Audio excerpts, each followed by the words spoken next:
எல்லாருக்கும் வணக்கம். நம்முடைய சோனாலி கோழி குஞ்சுகள் ப்ரூடிங்கை தான் இப்போ நீங்கள் பார்த்துட்ருக்கீங்க. இந்த தகர முறையில் போட்ட ப்ரூடிங் வந்து ஃபெயிலியர் ஆயிடுச்சு. ஆனால் இந்த பெட் டைப்பில் இருக்க குஞ்சுகள்லாம் இந்த கூண்டில் இருக்கிறதெல்லாம் நல்லா ஆரோக்கியமாக இருக்குது. இதில் ஏன் ஃபெயிலியர்னு கேட்டிங்கன்னா, கீழே பாருங்கள், அதோட டஸ்ட்டு அது போடுற எச்சத்தினாலே அதில் அம்மோனியா நிறையா க்ரியேட் ஆகி நிறையா மார்ட்டாலிட்டி வந்துச்சு.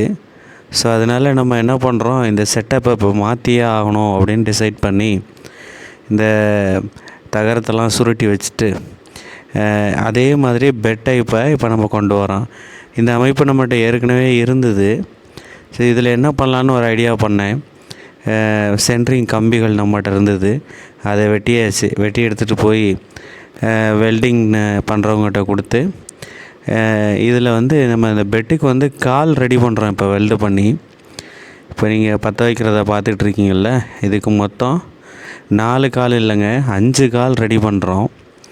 இதை பற்ற வச்சு 5 கால் ரெடி பண்ணி இப்போ பாருங்கள், இதுதான் அது பற்ற வச்சாச்சு.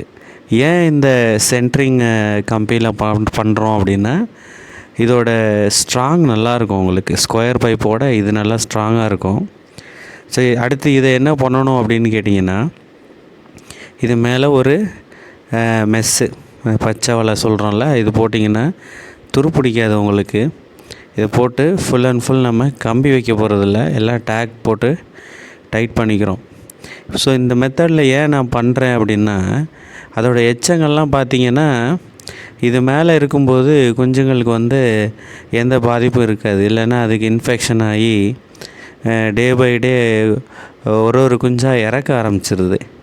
ஸோ அதனால் நம்ம சோனாலி கோழி குஞ்சுகளுக்கு இப்படி ஒரு ப்ரூடிங் செட்டப் பண்ணுறோம். ஏற்கனவே இருக்க செட்டப்பு அதே மாதிரி இதில் ஒன்று ரெடி பண்ணுறோம். இதில் பார்த்திங்கன்னா எப்படி நீங்கள் 100 குஞ்சுகளை விடலாம். குஞ்சுகள் பெருசாக நீங்கள் வந்து உங்களோட ப்ரூடிங் செட்டப்பை நீங்கள் பெருசாக்கிட்டே இருக்கணும்.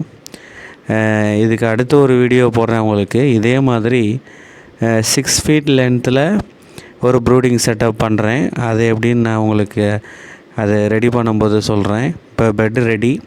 இதுக்கு மேலே என்ன பண்ணணுன்னா, ஃபுல்லாக சுற்றி இதே க்ரீன் மெஸ்ஸை வச்சு கவர் பண்ணுறோம். நம்ம கவர் பண்ணியாச்சு. கீழே தகரத்தில் இருக்க குஞ்சுகளை எடுத்து வந்து மேலே விடுறோம் பாருங்கள். இப்போ ஸோ இப்படி விட்டோம்னா அதுக்கு ஒரு சானிடேஷன் இருக்கும். அது நல்லா ஆரோக்கியமாக வளருங்க. அதுங்களோட எச்சத்தினால அதுங்களுக்கு இன்ஃபெக்ஷன் ஆகி அந்த சாகிற விஷயங்களை நம்ம தவிர்க்கலாம். ஸோ ப்ரூடிங் போடுறவங்க தரையிலேருந்து அட்லீஸ்ட் ஒரு 2 அடியாவது உயரத்தில் உங்களோட கோழி குஞ்சுகளை வச்சு போடுங்க. அதுதான் நல்லது. இது குண்டு பல்பு. இது எதுக்குன்னு கேட்டிங்கன்னா, இதோட டெம்பரேச்சர் இதில் மெயின்டைன் ஆகும். இது ஆட்டோமேட்டிக். இந்த போர்டு பார்த்திங்களா, இது சென்சார் இருக்குது பார்த்திங்களா, டெம்பரேச்சரை அதுவே மெயின்டைன் பண்ணிக்கும். சப்போஸ் உங்களுக்கு கோல்டு அதிகமாக இருக்குது அப்படின்னா லைட் ஆன் ஆகும்.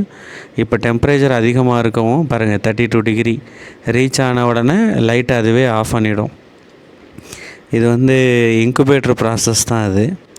ஸோ இந்த மெத்தடில் பண்ணும்போது கோழி குஞ்சுகளை நம்ம அதோட அழிவிலிருந்து நம்ம காப்பாற்றலாம். இந்த மாதிரி ப்ரூடிங் போடுங்க, சோனாலி கோழி குஞ்சுகள் ஆரோக்கியமாக வளரும்.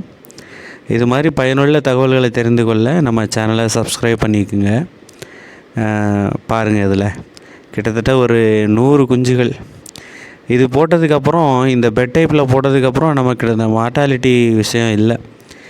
ஆமாம், அழிகிறதெல்லாம் நின்றுச்சு. இது நல்லா ஹெல்த்தியாக இருக்குது. இப்போ குஞ்சுங்க மேலே விடவும். அந்த தகர டைப்பில் போட்டு அதெல்லாம் வந்து வேஸ்ட்டு. அதை யாரும் ட்ரை பண்ணாதீங்க தயவு செஞ்சு. செலவானாலும் பரவாயில்ல, நம்ம கோழி குஞ்சுகள் ஆரோக்கியமாக வளரணும். அதுக்காக இதை ஃபாலோ பண்ணுங்கள். இப்போ பாருங்கள், ப்ரூடிங் செட்டப் எப்படி இருந்த இடம், தகரத்தெல்லாம் தூக்கிட்டு இது ஏற்கனவே இருந்த ப்ரூடிங் செட்டப் தான். டெம்பரேச்சர் ரீச் ஆனாலும் லைட் ஆஃப் ஆகிருக்கு. இதுலேயும் லைட் ஆஃப் ஆகிருக்கு பாருங்கள்.